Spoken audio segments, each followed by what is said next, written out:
Hello, everybody. My name is June, and this is a best of all debate advantage breakdown for our new advantage on the con for the September-October Baltic state NATO defense commitments topic, and it's about a turn to China. And we're going to be talking about what that is and how you might employ this argument in your debate rounds. So a little bit about the file itself. This is, again, a con argument. There are 22 pieces of evidence, 12 con, 10 pro. We've included a full constructive shell in the file, and we're going to be talking a little bit about how you might customize and modulate that for your own rounds. And we've also included rebuttal and summary arguments for both sides. So it's not just going to be only con stuff that you find in this file. And there's also very recent evidence. This is one of the best things about this file.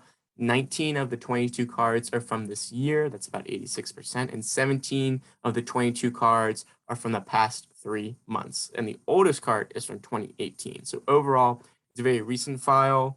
And there are reasons why this evidence needs to be recent.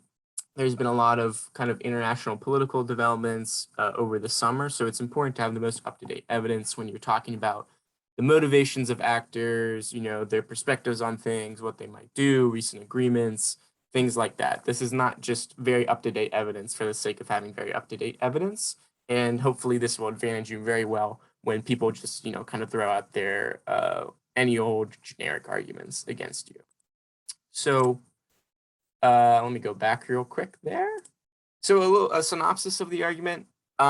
This is kind of how the link chain breaks down, though it's not exactly kind of the order that appears in the cards, though this is basically it. The first is that Russia is a mostly contained threat.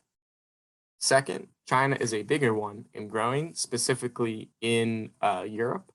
Third, to deal with China, NATO has to focus on it. Fourth, this turn to China is already beginning to happen, but there needs to be a follow-up. Fifth, and this is significant, this is the link argument, a significant defense commitment in the Baltics means NATO gets bogged down with Russia again. And significant is included in the resolution, and we're going to be talking a little bit about how you might employ that wording against your opponents. The sixth is that that would undermine security as China continues to grow in influence if we get bogged down with Russia. And then the seventh is, and this is a line from the impact card, China is, quote, intent upon replacing the values and political principles of today's international order. And this will be less free, less diverse, and far more hierarchical and oppressive than the present one. So that's kind of the thrust that you're getting at with this impact, that, the United States-led Western liberal order needs to counter China if it wants to kind of create or maintain the world order that it has today. And of course, we can debate about whether or not that would be a good thing, but that is what the impact is. So a little bit of background for why this whole scenario is possible about NATO politics. The first is that Trump damaged the alliance. And I'm sure that this is probably a concept that we're all familiar with at some level. It was in the media a lot about how, Trump was an embarrassment internationally. And part of this was in the short term for his administration because he was making these demands of NATO allies that were a little bit like undiplomatic, uncouth, whatever you want to say. He was saying things that, in public very forcefully that are often best kept for private. And a lot of this revolved around the idea that our NATO allies weren't paying their fair share because they were below, some of them are below the 2% spending levels that's mandated by, for 2% spending levels for defense that's mandated by the alliance. And Trump took issue with that and that, the United States is really kind of holding the bill for all of these things. So that damaged kind of the short-term ability of his administration to cooperate with NATO. But at the same time, it also damaged overall U.S. credibility.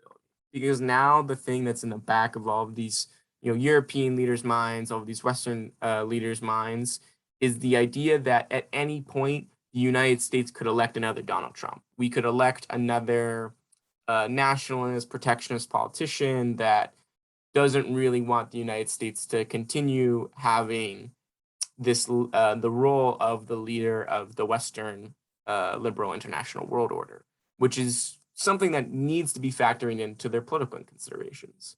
Now, when Biden came along, his pitch was America is back, but also simultaneously, it was we need to start dealing with China. And there's a little bit of history here. In like 2014, the Obama administration, of which Joe Biden was the vice president of, began a pivot to Asia to counter China. They didn't say that, but it was to counter/contain China.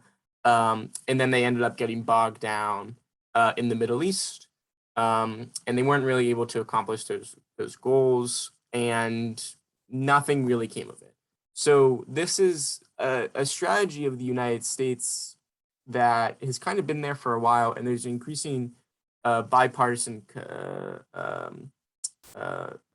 consentment amongst the two kind of ruling parties of the United States, the Democrats and the Republicans, that we need to begin countering and containing China even more. So Biden's pitch to our NATO allies, to the United States NATO allies, was we need to kind of start dealing with China more. And at the most recent NATO summit in June, NATO basically put out a document that said we see China as a strategic competitor.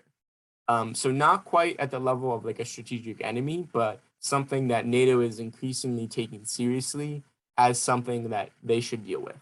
And Biden also, had meetings with EU leaders and also and G7 leaders to kind of talk about how they might also counter China. So this is part of a broader kind of political thrust, multilateral thrust led by the United States against China. Now, there are some speed bumps. A lot of this is kind of like a wait and see approach from the EU leaders. There's a lot of reservation from, sorry, when I said EU, I actually just meant European, from a lot of these NATO leaders like Angela Merkel, Macron, who's the president of France. They both said, we don't want to get too focused on China, that this is something that we're definitely willing to kind of deal with at some level, but we're a little bit hesitant. We want to see where this goes. Because this is partially because of this reason, is these countries are very far from China, which means like any kind of like maybe military stuff that's going on that would concern like Japan or Canada. Justin Trudeau was a lot more supportive of this US led effort. They're a little bit more like, that's not our neighborhood. And also China is increasingly kind of doing some economic engagement, some economic trade with them, which means that they don't want to risk that, which is very understandable. Another speed bump was Afghanistan. The U.S. withdrawal, whatever you think about it, was not conducted in the best way in terms of communicating with our allies. A lot of the United States allies basically were like, we weren't consulted, and because the United States played the leading role in the NATO coalition in Afghanistan, providing like infrastructure and air support, basically NATO couldn't continue any kind of mission in Afghanistan because the United States was providing the bulk of that mission. So the United States can say, oh, like, you guys can do whatever you want, we're not going to stop you, but at the same time, these countries don't have their own capabilities. And this is something that kind of concerns the NATO leaders, that their voices weren't really heard and that they don't really have a say in this kind of thing. And this is also specifically kind of touches upon this topic of a turn to China, because when Biden said, we are going to be withdrawing from Afghanistan, one of the reasons why he cited for that is that, the United States needs to be focused on, other issues elsewhere. And I forget if he directly said China, but he was basically intimating China and Russia. And then the last thing is the Baltics. As I said before, the defense commitments called for in the resolution have to be significant. And so if, the United States, and I understand, this is public foreign debate, this isn't policy debate. We don't talk about really the implementation of plans. We just like talk about them, I guess, broadly. I think that you still need to talk about what are the material implications of a defense commitment in the Baltics. And part of those material implications are the political implications, right? Because this would have to be negotiated, it would have to be talked about, even if it happened very quickly, right? So imagine a world where, Biden just kind of expended all this political capital saying, oh, we need to focus on China. And then right afterwards, either he said, actually, well, let's go back to the Baltics, significant defense commitments, maybe piss off Russia, or the other NATO leaders were like, oh, actually, we don't want to focus on China. We're going to focus on the Baltics, right? Either of those scenarios is like not very good for Biden. So this is kind of the thrust of the uniqueness link argument, that these defense commitments would basically kind of kill the baby in the crib for the turn to China. So part of this advantage also needs to be talking about kind of U.S. Russian relations, and that's because there are some high-level dialogues going on between the United States and Russia right now over kind of strategic concerns, and we're going to talk about that in a little bit. So, but to kind of give you some context, on June 16th, Biden and Putin met in Geneva. There are some undiplomatic comments beforehand. Biden like called Putin a cold-hearted killer and said he didn't have a soul. So there wasn't necessarily like the greatest attitudes going in necessarily, but both sides at the meeting agreed that there was a mutual respect in an attempt at understanding. And part of this was like political, right?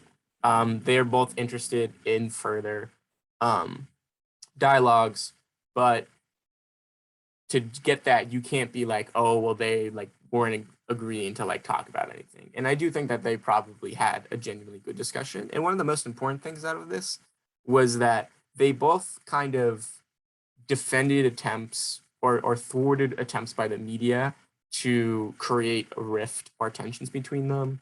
One of the reporters like asked Biden, you said this guy was a cold-hearted killer, why are you negotiating with him? And Biden basically said, like, you don't know what you're talking about when it comes to politics. And Putin, kind of praised Biden for the level of respect and understanding that he showed. And the biggest agreement from this was an agreement to strategic stability talks, talking about things like cybersecurity, about nuclear weapons, because a lot of the nuclear weapons treaties the arms treaties between the United States and Russia actually kind of ran out of time underneath the Trump administration. And he didn't even start the process to renew them. So this is like definitely things that need to be talked about.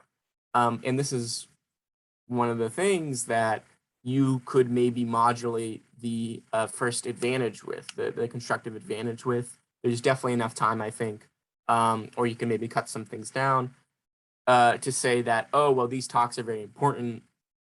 A Baltic significant defense commitments would tank them because it would be like, the United States being undiplomatic and really doing something that they know would piss off Russia, because nobody likes a lot of troops on their borders. Now, an interlude between this summit and the first talks were that there are some tensions going on in the Black Sea. And the Black Sea is a very strategically important area for Russia because it's one of their only warm water ports. So they kind of tend to flex their muscles a little bit more around there. And there were like US exercises going on in the region, or US led exercises going on in the region. And like Russia may be infringing upon the exclusive economic zones of some of the countries around there, specifically Ukraine. So there's a lot of stuff there. And there were tensions. You don't really need to get involved in it, but it's something to know that happened. So at the first strategic stability talks, this is a narrative going into it that like, oh my God, these talks aren't even worth it. Like Putin isn't willing to work again, but it went well. Again, both sides said it was professional and substantive.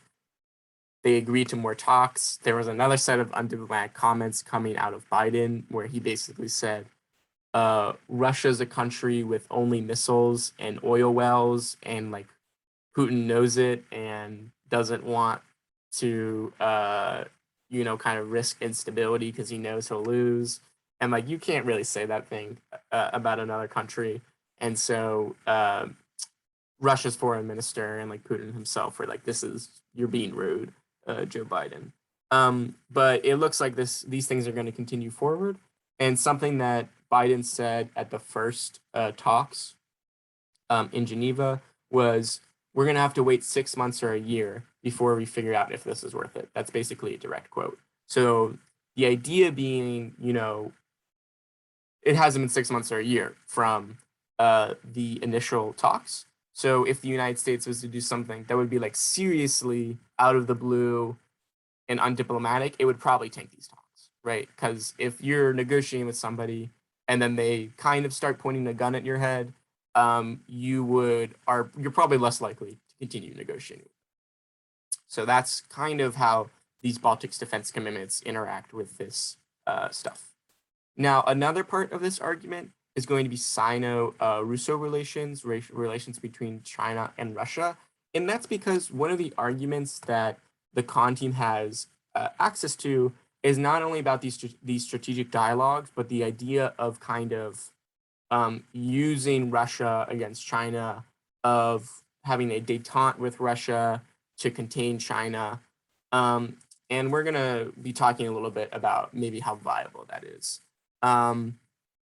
So that's why these Sino-Russian relations are important. So increasingly, there are areas of agreement between China and Russia. Fundamentally, politically, they both desire a more multipolar world. And you might, disagree with that, but cynically, you might say it's just not a US-led one. But they both kind of emphasize, at least right now, and I think they probably will continue in the future, but definitely at least right now, the importance of the United Nations, of the international legal bodies to kind of like figure out disputes rather than what the United States and our Western allies call the rules-based international order, which is not the same thing as these international law-based kind of orders. They've also kind of increasingly done some security cooperation. So these are a list of military exercises that they've done together. So in 2021 in North Central China, they had very large military exercises, like 10,000 people and some air troops. In 2019, they, along with South Africa and Iran, did some exercises. In 2017, they actually did some naval exercises in the Baltic Sea, which is kind of relevant to the topic of whether or not Russia and China would be willing to like talk to each other about things that has to do with the Baltics. They're also doing some other partnerships, like a lunar base together on the moon.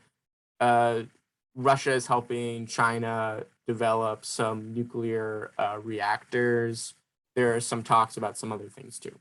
There are some areas of tension, though. They are two great powers that are not necessarily completely ideologically aligned, and in many areas not ideologically aligned at all, which can create some tensions and some friction. So there's an economic imbalance.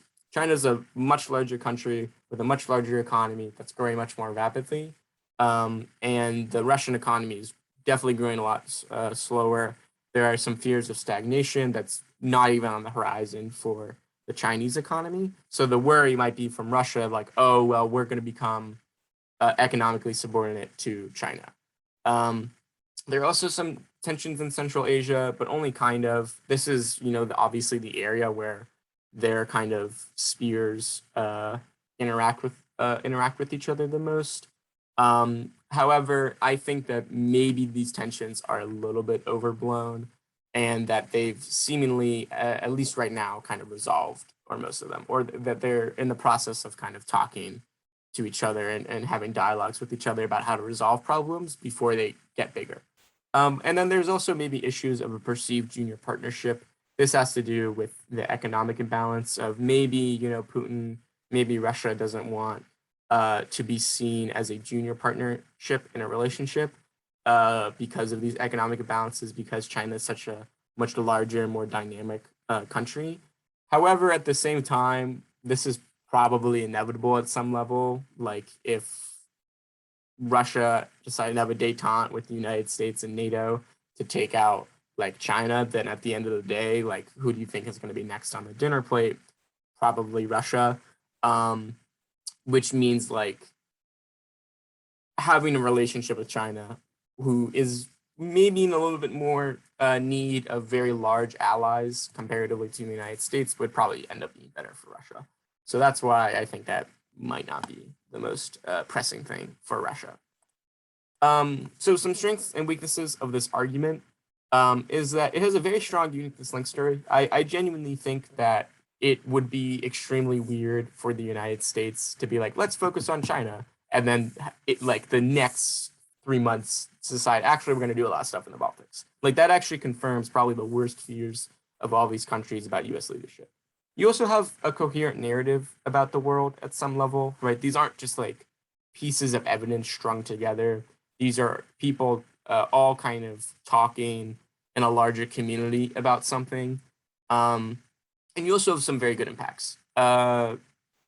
Liberal international world order, big impact.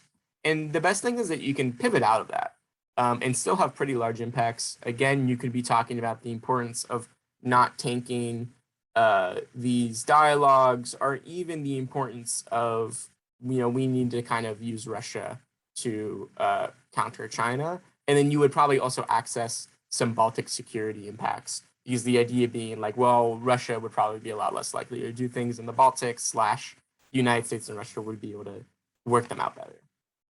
Some weaknesses, the internal link story is not the strongest, I think. I didn't get into like the possibilities of whether or not like NATO could deal with China, quote unquote. But I think that there are definitely lots of things to debate about that. It's not like 100% solvency. And that's just because this is a very broad and complicated topic. So there's going to be lots of points that the other side can kind of like hone in on. The other side also has a coherent narrative. This is not just obviously like, oh, the con team is right and everybody else is deluding themselves. The pro team will definitely have some things that they can say that you're going to have to take seriously. And that's why it's going to be really important for you to read all this evidence on your own. And this is also at some level susceptible to progressive / critical arguments. I talked about this before in our write-up of the pro brief, specifically on the Article 5 breakup scenario.